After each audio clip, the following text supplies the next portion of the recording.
Hello and welcome to our Fantasy Football Roundtable, where we provide some amazing tips ahead of fantasy football this weekend. I'm Adam Wilbourn, god of fantasy football here at What Culture Towers. Andy Murray, former fantasy football champion, joins me, and Adam Clery's here too. Basically Tottenham in all of this, aren't we? But we are here, yes. Where's your trophy? I've lost it. Be a bit cheesy, On wouldn't the it? mantelpiece, Be is it? classless, actually, some would say, to bring it into these videos. Especially when you've bought it for yourself. You have literally paid for Yeah. yourself. Anyway, we are here to discuss game week 1 of fantasy football and look ahead to game week 2 and discuss perhaps some changes. And also to congratulate those involved in the What Culture Fans League, That's you if you don't suck. which you can still join, by the way. The code is everywhere on our social media, hopefully up on screen now. But yes, game week 1 in fantasy football is done. And Andy Murray, surprise, surprise, you are top of the What Culture Office League. Not top of the Fans League. We'll get to that because someone scored some ridiculous points. But you are top with 88 points this week. Talk us through how you managed to achieve such stellar numbers. King's back on the throne. Well, really, it was entirely down to Bernardo Silva not playing, John McGinn coming off the bench, and Divock Origi somehow getting 12 points. Wow. That was the primary. Obviously, I've pissed the bed a little bit in goals, as a lot of people did. Alisson came through with 1 point after getting himself croaked. Captaining Harry Kane as well. 26 points. It's 80 whatever. It's a good little total. But when the prime amount of that comes from basically 2 players, Raheem Sterling on 20 and Harry Kane on 26, I'm going to be modest and say that perhaps fortune was shining on me. I had no idea until we came in here that you'd scored those points, top the league, and you didn't even have Salah in your team. Who? Didn't have Salah? They're playing Norwich. Why did you not have Salah? I'm not picking that little prick. Okay.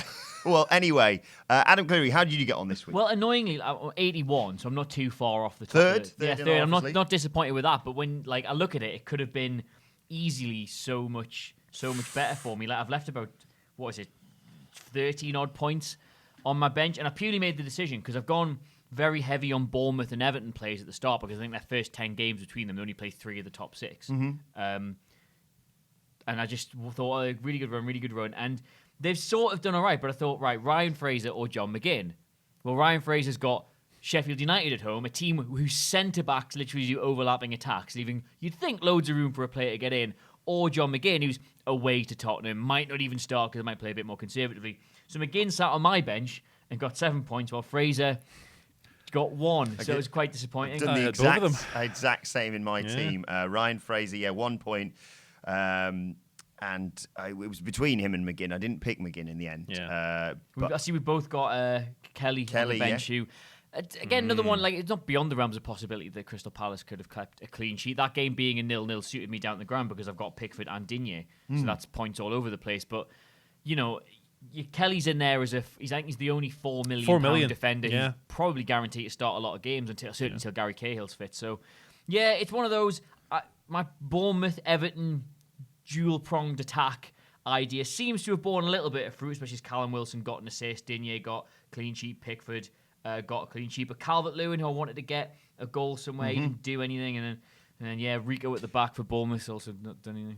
Am I not the only one, I assume, sat around this table who said, I'm not going to be that bothered this year. I'm not going to try. Oh, literally, as soon as I felt the deadline was creeping up on Friday, I was like, I got really obsessed, and then I was out for dinner on Friday night and found out that Alisson had got injured. I've got Edison in my team, and I felt the smuggest person in the What Culture office at that point. And then subsequently, yes, I got 80 points in the end, akin to quite a lot of other people. Sterling and Salah getting most of my points. Aubameyang getting 6.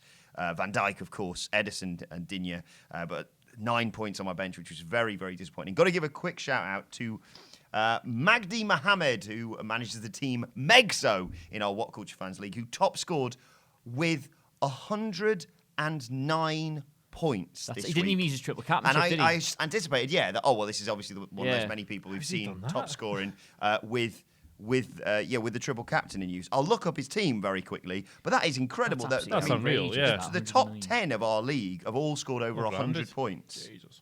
I think we can write off our chances of winning the Fans League this year, can't we? Yeah. I'm 327th in our fans league. Jesus. With 80 points. With 80 points. I thought I was doing pretty well. Talking you through his team, no bench boost, none of that being played. Gee whiz.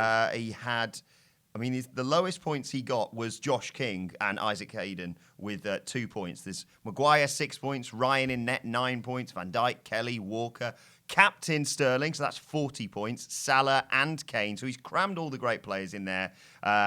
Didn't even have Maguire starting. He came off the bench to replace David Luiz, as did Hayden to replace Drinkwater. So you can see where he's sort of cut corners a little bit there. But 109 points. I think it's interesting you mentioned Harry Maguire there, because I know a lot of people didn't plumb for Man United players at the start of the season. Obviously, a lot of question marks. Will they get enough goals? Will they be tight enough at the back? And I would say if you're playing... Because after the first week, you always think, I've made a massive mistake with my team. You look at the opening round of fixtures and you get a bit carried away with it. I would imagine, I think I've seen already, there are a lot of players lumping in on Man United because their fixtures aren't... They're not unkind, you know what I mean? But they haven't got certainly not an easy run. But they've got Wolves coming up at the weekend, which I think will be a much sterner test than, a half-fit Chelsea side. But I watched that game on Sunday, and Man United were not 4 goals better than Chelsea by any stretch of the imagination. No, it was a weird game. Harry Maguire was fantastic. He was excellent. I surprised he didn't get more bonus points. Wan-Bissaka as well, I also thought was really good. But that's a Chelsea side that maybe should have gone with Giroud over Abraham. Didn't have Kante at the back, so there was virtually no protection. Mason Mount as well. Mason Mount, I thought he did really well actually getting into the spaces behind Luke Shaw, Mason Mount, but end product just wasn't quite there. He looked good in the Super Cup as well, didn't he? Yeah, but I think we saw last night with Chelsea, obviously the Super Cup has no impact on Didn't FPL. But Chelsea looked, for large parts, much better than Liverpool. I think in the end they were quite unlucky not to win it in normal time. I think this Chelsea side, I know I've got to say this now because I did sort of tip them to get that 4th spot and I looked a bit of a tit on Sunday, but I think if you look at how far away that Chelsea side that Lampard was able to put out was away from what's going to be his finished article of starting side. There was no Rudiger, he couldn't play Azpilicueta. It was just... Kante was a little bit injured. Kante had to start off Kante had to start off the bench. He didn't start with Pulisic. Still think Chelsea are a much stronger side, and I would be wary of getting carried away thinking that, Man United could do this, Man United could do that, because Pogba, especially, I thought, looked really disinterested. I know the stats, you look at the stats, Man United won 4-0. I think Pogba got 2 assists in that game. Wonderful pass for one of the goals. Wonderful pass for one of the goals, but by his overall play over the 90 minutes was really underwhelming. And I think Wolves would be a much, much tougher test of them. Yeah, it's interesting. He did have the sort of a performance of a player trying to put himself in the shop window, so to speak. Very quickly, in terms of fantasy football, 142 points was the top score this week. Of course, triple captain Sterling, did he? Triple captain Sterling. Yeah, sneaky the lowest points was Bobby Firmino, scoring 5 points for this player. Jesus. Don't call him Bobby. That's their banner. Congratulations, yeah.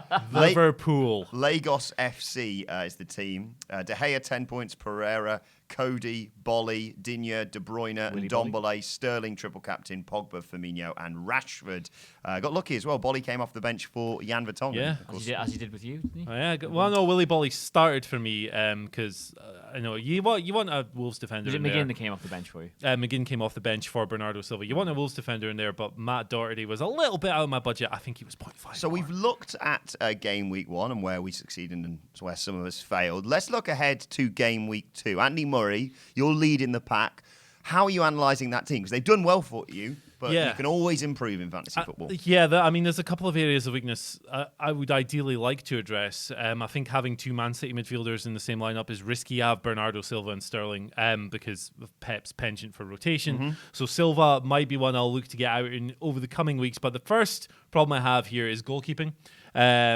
Alisson is obviously croaked. I think Adrian might actually be quite a sensible straight swap because he's 4.5 million. You can save a fair bit of money there. Well, you got Pope on your bench as well. I do have Nick Pope on the bench, but they have Arsenal this week. And I know Arsenal looked a little bit dummy against Newcastle, but you'd fancy players. They were playing a pretty banter team with Joe Willock and all these other Reece Nelson. You'd think that someone like Pepe will come in this week. When it comes to your philosophy, let's say, more as a fantasy football manager, rather than before we get into these transfers, do you prefer to just use your free transfers, or are you more like me, who seems to do sort of 3 changes and hope that the amount of points those players you bring in will score will balance that out? Speculate to accumulate. I don't really put a whole lot of thought into it, to be honest. Whatever comes into my head one week, I don't like him, he's a fanny, I'll sub him out. If you look at my squad at the moment, I've got 3 Scottish midfielders for some reason and Andy Robertson, so national bias creeping in. But week-to-week basis, it depends who I'm playing. If I'm playing someone I think I can whomp, I might do 3 or 4 transfers. This is in the head-to-head league. Yeah, this is it. The head-to-head's a little bit more interesting to me. If I'm playing just, one of you gentlemen, because you're all right, I'll just do Thank one. you. I'll stay within the limit. But it's all week to week. It's all dependent on like how many things I need to change. This week, I would ideally like to change 2, but I'm actually just going to do 1, and that's going to be the goalkeeper. The only time I'll ever spend money on a transfer is if it's sort of a long term, and because week to week, I don't really like to think of it that way, because if you take 4 points off a player before you've even started, then you need them to do a goal and an assist. You need them to do more than one thing to kind of make that worth it. But if I'm sort of looking at a change in terms of, all right, over the next 5 weeks, I think you'll score 20 or 30 points more than the player I'm going to have in. If it's a long-term change, I won't be afraid to do it. On the goalkeeping thing before, though, I know a lot of people are... I think the biggest transfer in FPL this week is Alisson for Edison. I always think going for the really expensive goalkeepers at the big sides is such a false economy, because you pay way over the odds for them, and especially Liverpool at the minute. They didn't look watertight against Norwich. I think they let Norwich have, what was the stat? More shots on target than any team last season. They certainly didn't look remotely solid at the back by their standards, I should say, against Chelsea. Adrian stops them playing out from the back as much as they'd like to.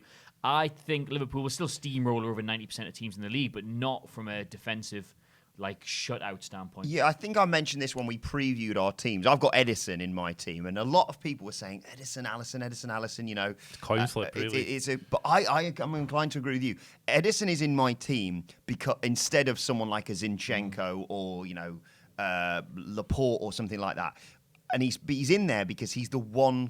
I say this now. Watch him get injured this weekend. He's the one consistent thing in that Man City side. Now, I don't think Zinchenko is going to be rotated out, but I think he almost... Whereas I've done this... this is the first season I've really gone for an expensive goalkeeper. The previous seasons, I've gone for a Fabianski or... An economical thing.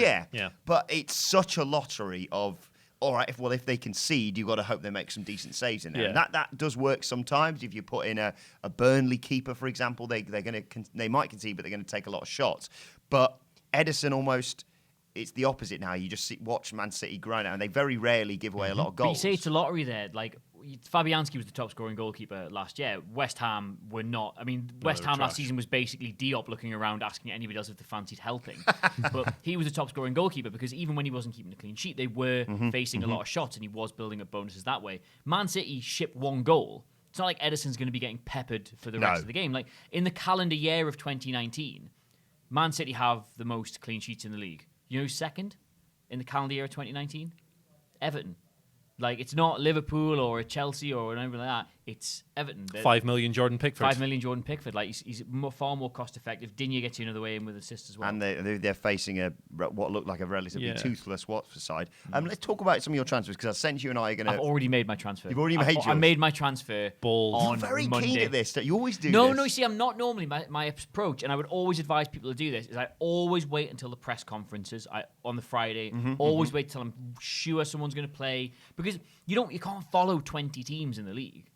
I know, for example, that Andy Carroll's going to be out for a month, but everybody else in the office who doesn't support Newcastle's is Andy Carroll going to start? It's no, because he's injured. You can't follow these teams. You don't know about their knocks, their niggles, their rotation for form, things like that. So always wait for the press conferences. I normally wait till the Friday, but I immediately binned off Salah, even though they've got Southampton, for Sterling, because I think I know Tottenham are playing Man City this week, so Sterling might not pull up any trees this week, but their fixtures after that are great. Right, and his price is going to go up. And I think a lot of people will be put off getting him this week because they're playing Spurs. But next week, his price is going to go up and up and up and up and up. So I'm trying to get him now before... Because the thing about the transfers at the start of the season is everyone is either 0.0 or 0.5, right? So you can if you imagine it in blocks of 5, you can build up these teams. As soon as one player goes to a 6 or a 1, all of a sudden you can't just swap people out from him. You've got to save 0.4 million somewhere else just to get that. Martial's, I think, just gone up to 7.6, which could mess up my plans. So if you've got 7.5 million to spend and someone goes at 0.1, you've actually got to get rid of 8 million in order to bring them in. So I was I'm going to get Sterling in straight away. You binned off? Sorry, you said you binned off Salah. Yeah. And don't get me wrong, I think Salah might get a goal or something against Southampton, and Sterling might well not against Tottenham. But I think over the course of the next couple of games, I'd rather have him in. What about you and with Sterling and Salah? Would you be inclined to switch the opposite way? Not this week, I don't think. Primarily from an economical standpoint, I don't really want to burn a bunch of points on over transfers this week. Well, I don't really trust Nick Pope in goal, so changing Alisson has got to be my priority. After that, I don't know if I want to chop down the points. Now, let's go to someone who always makes a lot of transfers. Me. I've already, when I was writing my list down, I was like, I don't think I really need to make that many changes. I can't remember whether I picked Lundstrom from Sheffield United deliberately or just forgot to put in Dendoncker instead of him. I very nearly started Button instead of Edison, for example, this week because I was panicking ahead of the transfer deadline thing. But I immediately was like, right, Fraser's got to go. I was the same as you. Fraser's got to go. He's had this wonderful, he's in theory has this wonderful run of games, and yet he was up against this Villa side who looked relatively decent for the majority of the game against Spurs, and then just tired towards Slanderous the end. treatment of Ryan Fraser there. Pereira for Watford played 45 minutes. Yeah. Furious I was that he didn't play a full game. And Josh King, another player like you, Bournemouth players, looking at that. Now, for once, I may actually use my substitutes. My substitutes bench generally, when it comes to fantasy football, are full of saving, the least you have to spend on players.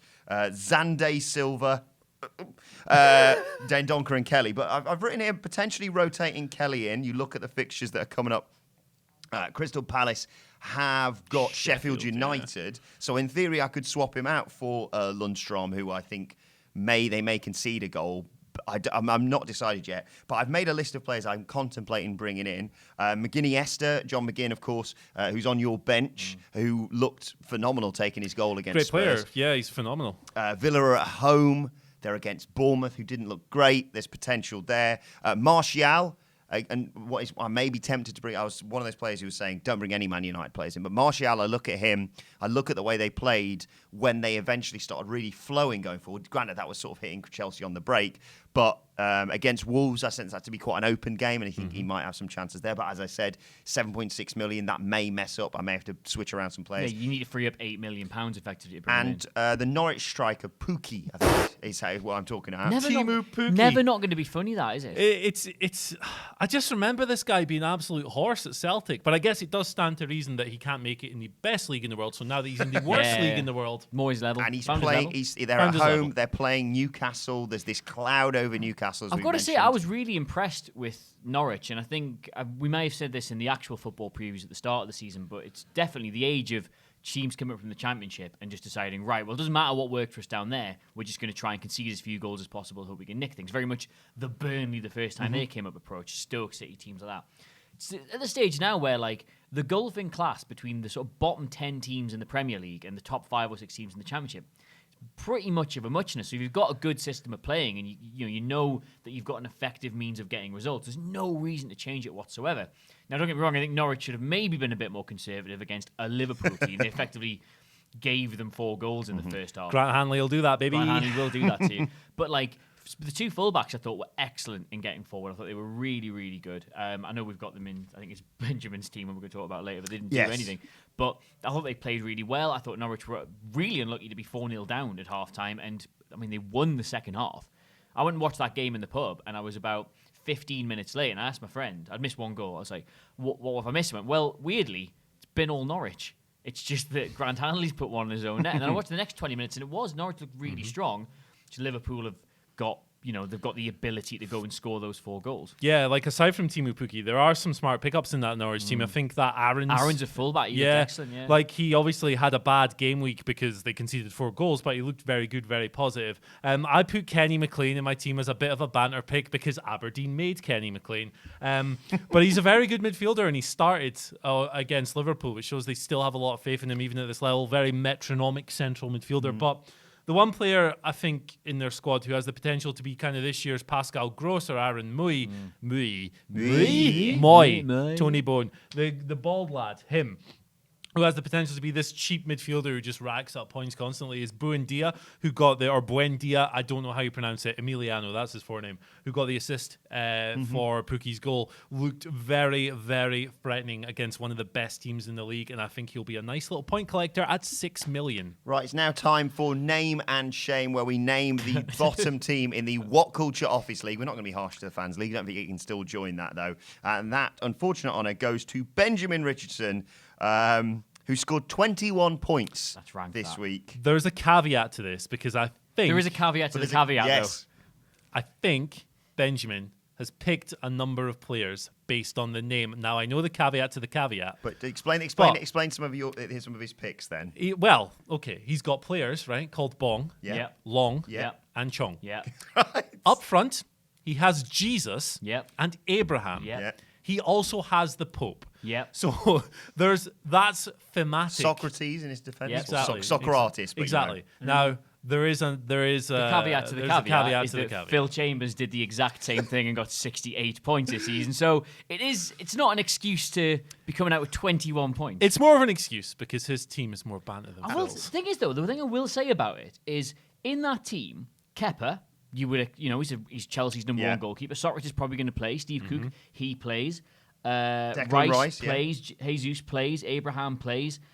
Pope plays. Like he's got a lot of like Playing guys. I'll bet there's a lot of people watching or listening to this who are in a league with their mates, and there's that one mate in that league who has got a banter team, and this happens almost every year, and it will happen at some point during the season, and one of us is going to flip this table over because we meticulously, like we say, analyse fixtures, discuss, all the statistics and things like that. We go into the weekend and we lose in a head-to-head game. Have you got the league table there? I've got the league, the What Culture Office League. Yeah. Yes. We lose in a game to someone who just thinks, "Oh, that's a funny name, isn't it? Yeah. That's a funny name." Osley, Phil. It's not even just that. It's like a lot of thought went into these teams at the start of the season. Everybody sort of, not meticulously, but certainly if you're ever going to put thought into your team, it's when you're picking it. I know a lot of people with FPL kind of drift off as the season goes, but week one, you do think about it. And Peter Willis, Ewan Pattinson, Adam Nicholas, Simon Gallagher, Michael Sidgwick, Osley Beatty, and Benjamin Richardson were all outthought by Phil, who was just sat at his computer going, haha, bong. Phil. Phil is joint seventh in the league, purely off a team of banter names. A guy called Chambers as well. He's Obviously 12 points behind you. Yeah. Yeah, it's a very good point. He's 13 points behind me a bit. But it's a very, very exciting time. Any other picks for this weekend that you think are going to score big points people need to look out for? Nope. I'm staying totally true. Like Bournemouth let me down. They had what I thought was one of the easier games of the run I picked them for. Ryan Fraser let me down. Rito let me down. Callum Wilson let me down because he should be getting a goal against Sheffield United, not an assist. But I still look at that run of fixtures and I believe firmly that there are lots of points for Bournemouth players to get there. Same, I look at those Everton fixtures, and while they've given Dominic Calvert-Lewin the number 9 shirt and not dropped money on a big centre forward, he is clearly going to play for them. I think there's a lot of value in the Everton side. I think there's a lot of value in the Bournemouth side. I would say don't get carried away by bringing in loads of Man United players. Like you are effectively, if FPL's a marathon, not a sprint. You can't judge a book by the first chapter of the book that's got a load of anomalous writing in it, which will not make any sense in a couple of weeks' time. Just, if you had a plan from the start of the season, stick to it. Very quickly, who's going to be, not giving too much away, you can lie if you want, but who's going to be your captain this weekend? Genuinely, I'm not going to go with Sterling because they're playing Spurs, and I think while he could be the decisive factor in that match, it might not translate to FPL points. I think, I don't know, I might actually go with Calvert-Lewin. Andy? It might be Max Aarons, playing against Newcastle. I may go an obvious pick. I'm probably going to lean towards Salah. And if not him, maybe I might actually go Van Dijk. I know it's really out there to captain a defender, but does do well though sometimes. People Yeah. overlook it. So if your midfielder or your striker don't score any Salah's goals, a good shout. Van Dijk can score a lot of points purely from defending, and like you said, he's a goal threat from corners. Potentially as well. sneaky one this week. Sadio Mane, he's a 12 million. He's obviously one of the best players in the league, but literally hundreds of thousands of people have transferred this guy out, and he's just coming into fitness after coming back from the African Cup of Played a Nations. lot in the I would Super say Cup as well. Playing against Southampton, so there is an element of risk with him coming into the team, but there's also quite a decent chance he's going to come back into the lineup. You can't play Divock And Origi forever. It's the romantic scoring against your former team. yeah. So I will say I'm not saying Liverpool won't beat Southampton. I do fancy them to beat Southampton, but I did watch that game. They played 120 minutes on Wednesday night before they play on the Saturday game. They're playing on Saturday. Not lunchtime, sorry. They haven't even got the Sunday Oh, game. it's a tough shift, no doubt. They dragged Mane off with about 10 minutes to go because he looked absolutely knackered. Like he physically couldn't keep going in that game. And bear in mind, he is, as you say, just coming back. He didn't start against Norwich. Was he the one they left out for Origi? Came on. I would be wary about like lumping on Liverpool this week, which is again obviously smash cut to them doing a 6. Yeah, they're playing Southampton. Well, we will do our Premier League preview tomorrow, of course, looking ahead to all of these matches. But let us know your thoughts on your fantasy football tips for game week 2 in the comment section below. And don't forget to like, share, and subscribe. And subscribe to What Culture Football on either iTunes, Spotify, or wherever you get your podcast from for daily football podcasts on the go too. My thanks to Andy Murray and Adam Clery. Thank you for watching, and we will see you soon.